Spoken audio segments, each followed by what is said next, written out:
शराबबंदी कानून पूरी तरह असफल। आरजेडी नेता तेजस्वी यादव का आरोप, सबसे बड़े शराब माफिया खुद नीतीश। मंत्रिमंडल में कई मंत्री करते हैं शराब का धंधा, लेकिन नहीं होती कार्रवाई। ठाणे और नवी मुंबई के कुछ हिस्सों में लॉकडाउन के बाद नागपुर में 15 से 21 मार्च के बीच संपूर्ण लॉकडाउन का ऐलान। कल्याण, डोंबिवली और नंदुरबार में नाइट कर्फ्यू। सामाजिक, राजनीतिक और धार्मिक कार्यक्रमों पर भी रोक। व्हीलचेयर से प्रचार करेंगी पश्चिम बंगाल की मुख्यमंत्री ममता बनर्जी। नंदीग्राम से कोलकाता के लिए जल्द होंगी रवाना। अस्पताल से वीडियो मैसेज में बोली, हमले में काफी चोटें आई। म्यांमार में प्रदर्शनकारियों पर सेना की हिंसक कार्रवाई जारी। गुरुवार के प्रदर्शन में कम से कम 7 लोगों की मौत। सैन्य शासकों का बिना सबूत पेश किए अपदस्थ नेता आंग सान सूची पर गोल्ड और 6 लाख अमेरिकी डॉलर स्वीकार करने का आरोप। अमेरिकी कंपनी एप्पल अब भारत में तैयार करेगा आईफोन 12। केंद्रीय मंत्री रविशंकर प्रसाद ने ट्वीट कर दी जानकारी। किसान आंदोलन के 4 महीने पूरे होने पर 26 मार्च को भारत बंद का ऐलान। 13 मार्च को पश्चिम बंगाल जाएंगे राकेश टिकैत। कहा, किसानों से मुलाकात कर बीजेपी को हराने और अच्छी सरकार चुनने की करेंगे अपील। और चीनी कंपनियों की दखल पर रोक लगाने के लिए केंद्र सरकार का फैसला। 4G और 5G नेटवर्क के विस्तार के लिए देशी कंपनियों को तय कंपनियों से ही खरीदना होगा सामान। भारतीय जनता पार्टी की स्थापना के पूर्व में नरेंद्र मोदी के नेतृत्व में अब भारत में इलेक्टोरल डेमोक्रेसी से इलेक्टोरल ऑटोक्रेसी यानी चुनावी निरंकुशता आ गई है। ये बात स्वीडन स्थित एक स्वतंत्र शोध संस्थान वीडेम इंस्टीट्यूट की नई वार्षिक रिपोर्ट में सामने आई। नई रैंकिंग से ये पता चलता है कि भारत पाकिस्तान की ही तरह ऑटोक्रेटिक यानी निरंकुश है। सेंसरशिप के मामले में भारत पड़ोसी देश नेपाल और बांग्लादेश से भी बदतर हालात में है। रिपोर्ट में कहा गया है कि सामान्य तौर पर भारत में मोदी के नेतृत्व वाली सरकार ने आलोचकों को चुप कराने के लिए देशद्रोह, मानहानि और काउंटर टेररिज्म का इस्तेमाल किया। उदाहरण के तौर पर भाजपा की सत्ता संभालने के बाद 7,000 से ज्यादा लोगों पर देशद्रोह के आरोप लगे, जिसमें ज्यादातर लोग सत्ता पक्ष के आलोचक हैं।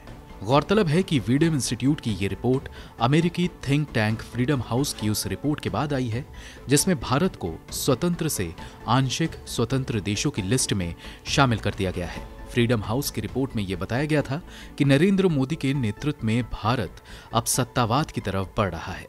2014 में स्थापित वीडेम यानी वैराइटीज ऑफ डेमोक्रेसी इंस्टीट्यूट एक स्वतंत्र शोध संस्थान है जो गोथेनबर्ग विश्वविद्यालय में स्थित है।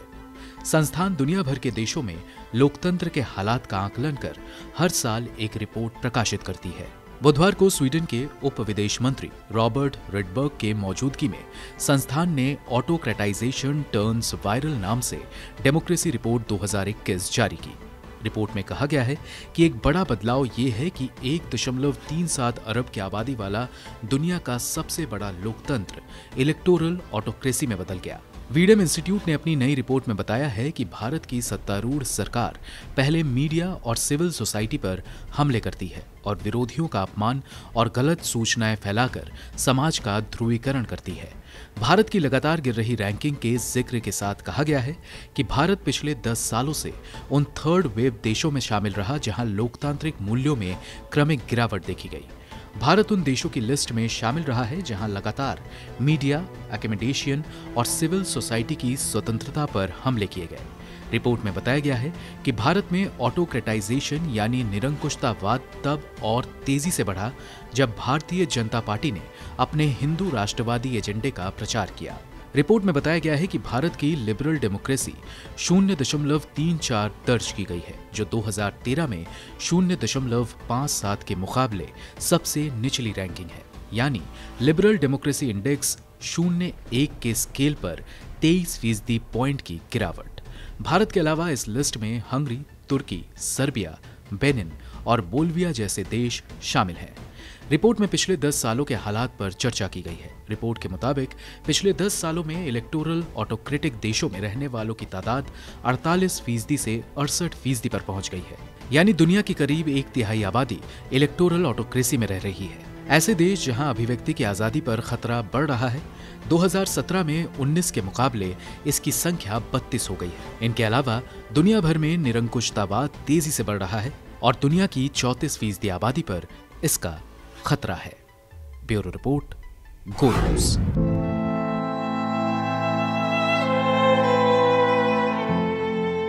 देश में महंगाई का दौर जारी है। अब मोहब्बत की निशानी ताजमहल का दीदार भी महंगा हो सकता है। ताजमहल की विजिटिंग फीस को बढ़ाने के लिए आगरा डेवलपमेंट अथॉरिटी यानी कि एडीए ने सरकार को एक प्रपोजल भेजा है। इस प्रपोजल को मंजूरी मिलने के साथ ही ताजमहल के हर एक गुंबद को देखने के लिए अलग कीमत चुकानी होगी। वर्तमान में ताजमहल में एंट्री के लिए भारतीय नागरिकों को 50 रुपए चुकाने होते हैं, जबकि विदेशी सैलानियों के लिए एंट्री फीस 1100 रुपए है। इनके अलावा शाहजहां और मुमताज की कब्र देखने और मुख्य गुंबद में जाने के लिए 200 रुपए अतिरिक्त चुकाने होते हैं। अब अगर एडीए के प्रपोजल को योगी सरकार मंजूर करती है तो भारतीय सैलानियों के लिए ताज का दीदार 30 रुपए महंगा यानी अब सिर्फ एंट्री फीस 80 रुपए हो जाएगा, जबकि विदेशी सैलानियों को अब 100 रुपए अतिरिक्त 1200 रुपए देने होंगे। प्रस्ताव में मुख्य गुंबद को देखने के लिए लगने वाली अतिरिक्त टिकट की कीमत को दोगुना कर दिया गया है, यानी अब ताजमहल के निर्माण कराने वाले मुगल बादशाह शाहजहां और उनकी पत्नी मुमताज की कब्र को देखने के लिए भारतीय पर्यटकों को 480 रुपए और विदेशी पर्यटकों को 1600 रुपए देने होंगे। अगर योगी सरकार इस प्रपोजल को मंजूरी देती है तो नई दरें 1 अप्रैल से लागू हो जाएगी।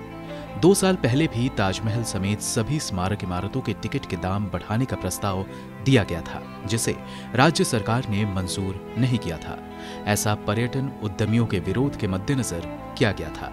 ये प्रस्ताव तब से ही लटका हुआ था, जिसे बीते मंगलवार को एडीए बोर्ड की बैठक में मंजूरी मिली।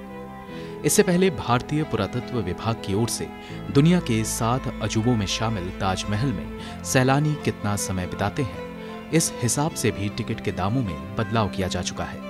पहले के नियमों के मुताबिक पर्यटक इमारत में सुबह से शाम तक घूम फिर सकते थे। हालांकि नए नियमों के लागू होने के बाद पर्यटक सिर्फ 3 घंटे का समय ही ताजमहल में बिता सकते हैं। इससे ज्यादा समय बिताने पर पर्यटकों को अतिरिक्त शुल्क चुकाना होता है। ताजमहल में प्रवेश के लिए 7 प्रवेश द्वार हैं। सैलानी इन दरवाजों से एक टोकन के जरिए ही प्रवेश कर सकते हैं। ये टोकन सिर्फ 3 घंटों के लिए मान्य है और इससे ज्यादा समय स्मारक में बिताने पर पर्यटकों को एग्जिट द्वार पर अतिरिक्त शुल्क चुकाना होता है। आपको कितनी एडिशनल फी देनी होगी, ये इस पर निर्भर करता है कि आपने कितना अतिरिक्त समय ताजमहल में बिताया है। ब्यूरो रिपोर्ट, गो न्यूज़।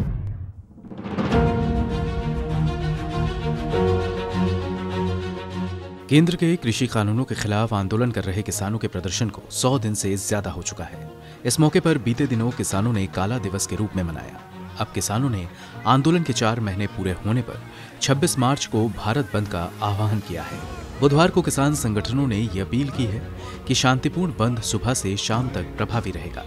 साथ ही किसानों ने आंदोलन को मजबूत करने के लिए आगे के प्लान भी बताए हैं। किसान नेता बूटा सिंह ने कहा कि किसान और व्यापार संघ मिलकर 15 मार्च को पेट्रोल डीजल के दामों में वृद्धि और रेलवे के निजीकरण के खिलाफ प्रदर्शन करेंगे। उन्होंने कहा कि किसान 19 मार्च को मंडी बचाओ खेती बचाओ दिवस मनाएंगे। किसान यूनियनों ने भगत सिंह, राजगुरु और सुखदेव का शहीदी दिवस मनाने का भी फैसला लिया है। इनके अलावा किसान नेताओं ने 28 मार्च को होलिका दहन के दौरान नए कृषि कानूनों की प्रतियां जलाने का भी फैसला किया है। किसान आंदोलन का देश दुनिया पर क्या प्रभाव पड़ रहा है, ये मुद्दा धरना स्थल में छाया हुआ है। विभिन्न राज्यों से पंचायत करके लौट रहे किसान नेताओं से आंदोलनकारी किसान वहां की जानकारी लेने में जुट गए हैं। ऐसी जानकारियां किसानों को और ज्यादा उत्साहित कर रही है। पिछले 24 घंटे के दौरान मुरैना जिला के श्योपुर और उससे पहले उत्तराखंड के रुद्रपुर में हुई किसानों की पंचायत की सफलता किसानों के लिए काफी मायने रखती है। इन पंचायतों में संयुक्त किसान मोर्चा के सदस्य राकेश टिकैत सहित कई नेता मौजूद थे। दरअसल किसान कानूनों को रद्द करने की मांग कर रहे हैं, जबकि केंद्र इसमें संशोधन की बात कह रही है। हालांकि सुप्रीम कोर्ट इन कानूनों पर जनवरी महीने में ही अंतरिम रोक लगा चुकी है। भारतीय किसान यूनियन नेता राकेश टिकैत ने 13 मार्च को कोलकाता जाने का ऐलान किया है। हालांकि टिकैत ने यह साफ किया है कि उनका दौरा चुनाव के संबंध में नहीं है। किसान शुरू से कह रहे हैं कि वो किसी भी दल का समर्थन नहीं करेंगे। राकेश टिकैत ने कहा कि वो राज्य में किसानों से मुलाकात कर भारतीय जनता पार्टी को हराने और अच्छी सरकार चुनने की अपील करेंगे। ब्यूरो रिपोर्ट, गो न्यूज।